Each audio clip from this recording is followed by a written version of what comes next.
Hello, and welcome back. I'm Laya from the Success Team, and today we'll be discussing sublocations. There's a couple of fun things that you can do with sublocations, so let's look at how. I'm currently in inflow manufacturing, but it doesn't matter whether you're in inflow manufacturing or inflow inventory. You can create sublocations regardless. To begin with, let's actually go ahead and enable the option of sublocations. In your main menu, you can go either through the settings here and go into your inventory settings. That's option one. Or I can click on the little L in this corner and then go into my personal settings. One way or the other, I need to get to inventory settings. Now that I'm here, you see this location. I just need to click on that and then click on the option that says break locations down into sublocations. Now that we have this set up, let's go ahead and save. Now you can basically see a sub location column anywhere that you can specify a location. So in the product record, receiving, picking, etc. Now, in order to basically add some sublocations, what I'm actually going to do is go into the product page and then just choose a product of my liking.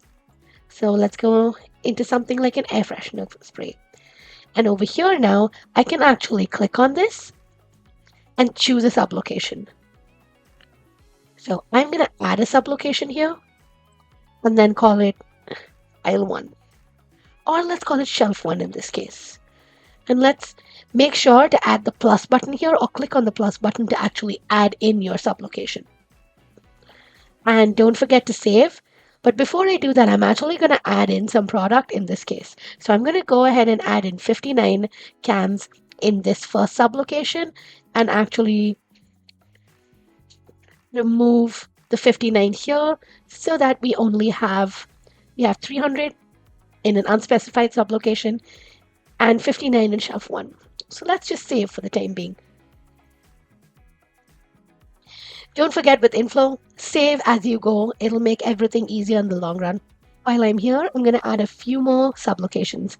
So let's go ahead and add in shelf 2. Make sure to save. Shelf 3. Make sure to save.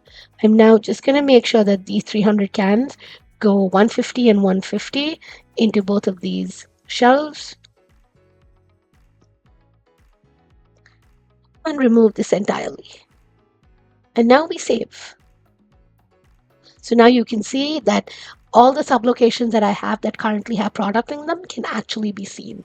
But again, you can choose not to have this view by just clicking this. Now that I'm in this product page, I'm actually going to go ahead and create a default sublocation when reordering. In order to do that, I'm going to go and hit the reorder settings over here. And then in the main warehouse, as you can see, I have a default sublocation option. First, I'm going to turn on the ability to reorder. And then I'm going to make shelf 1 my default sublocation in this case. And then ensure that actually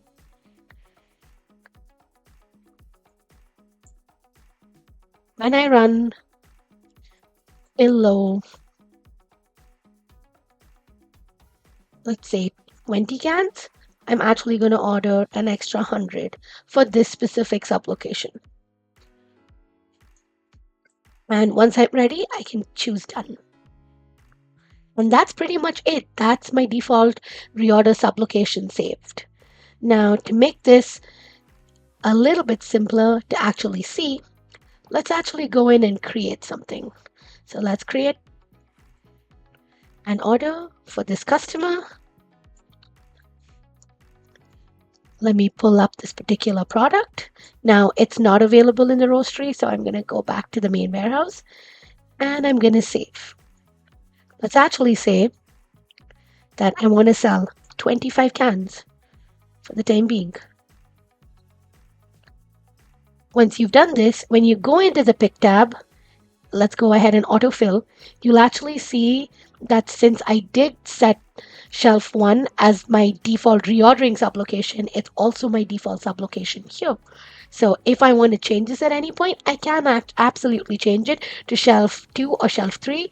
But since this is my default, I'm going to leave it as shelf 1. And that's it. It's super simple. This way you have a default sublocation, but you can also use your sublocation to further organize your locations and make everything just a little bit simpler, both within inFlow and in your warehouses. Thanks for watching.